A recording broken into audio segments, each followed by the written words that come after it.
ये राजनीतिक चाल चली जा रही है सरकार की तरफ से। सरकार इस चीज को मानने के लिए तैयार नहीं है कि हम धांधली किए हैं। चारों तरफ से घेर के भागने का भी रास्ता नहीं छोड़ा गया पुलिस के द्वारा। सरकार तो आंख मूंद के बैठी हुई है। नीतीश जी को देखिए चले भ्रमण करने, ढूंढ के खींच करके निकाल करके और सबों को मार रहे थे और जेलों में भर रहे थे। उनको पता नहीं है कहीं रास्ते में उनको कोई काली पोत दिया, वो किसको बताएंगे। तीनों चरण की परीक्षा को रद्द करके, तत्काल रद्द करके और फिर से बहुत ही जल्द पूरी पारदर्शिता के साथ परीक्षा का आयोजन किया जाए। हम छात्रों की यही डिमांड है कि बीएसएससी आयोग जो है पूरी ईमानदारी के साथ, पूरी पारदर्शिता के साथ परीक्षा ले। ये एसएससी की परीक्षा 8 साल के बाद हुई है। छात्र लोग बहुत दिनों से इसकी प्रतीक्षा कर रहे थे और ये बहुत ही अच्छा मतलब कि अवसर है, बहुत ही अच्छा जॉब है। तो छात्र लोग बहुत कड़ी मेहनत करके इस जॉब के लिए अपनी तैयारी किए हैं और यदि इसमें धांधली होती है तो छात्रों का दिल टूटता है और छात्र चाहते हैं कि यदि धांधली हुई है तो इसकी पूरी जांच हो। और जांच तो चलती रहेगी, लेकिन जांच से पहले इस एग्ज़ाम को कैंसिल करके पूरी पारदर्शिता के साथ इस एग्ज़ाम को फिर से लिया जाए। तो एक जेन्युइन डिमांड के साथ छात्र लोग एकजुट हुए थे और सब लोग एकजुट होकर बहुत शांतिपूर्ण तरीके से बीएसएससी कार्यालय की तरफ बढ़ रहे थे। लेकिन सरकार ने जिस प्रकार से जो है एक दहशत का माहौल बनाया, एक मौत जैसा मंजर दिखा दिया सभी छात्रों को।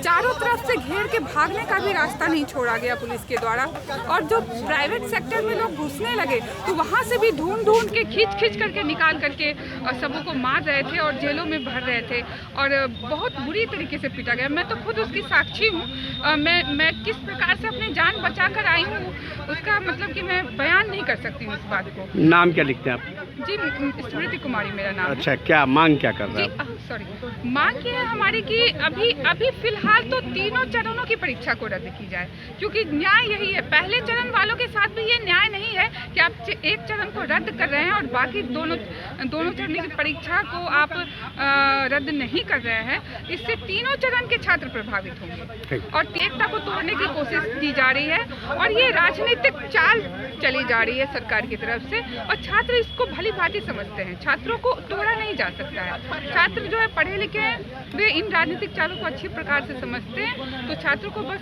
चाहिए कि इस तीनों चरण की परीक्षा को रद्द करके, तत्काल रद्द करके और फिर से बहुत ही जल्द पूरी पारदर्शिता के साथ परीक्षा का आयोजन किया जाए। तेज बोलना क्या हुआ, क्या है सो बताइए। क्या आप बैठे? हाँ, हुआ है तो ये आप लोग भी जान रहे हैं, बिहार एसएससी का मुद्दा है।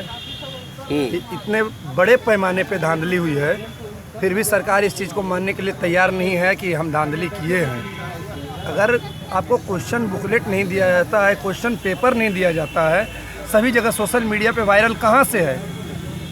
और वायरल है तो ठीक है, तो आप कैंसिल करने की बात करते हो तो आप सारा शिफ्ट कैंसिल करो ना।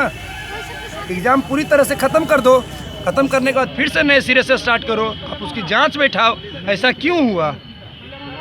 एक शिफ्ट की बात है, वो आप 48 घंटे के अंदर पकड़ते हैं कि हमने सारे अपराधियों को गिरफ्तार कर लिया, बेतिया से लीक हुआ था, और बाकी शिफ्ट का सबको क्यों नहीं पता चल रहा है? आपने तो बोला था मैंने QR कोड स्कैन किया। सेकेंड शिफ्ट, थर्ड शिफ्ट में भी QR कोड है, आप उसको स्कैन कीजिए।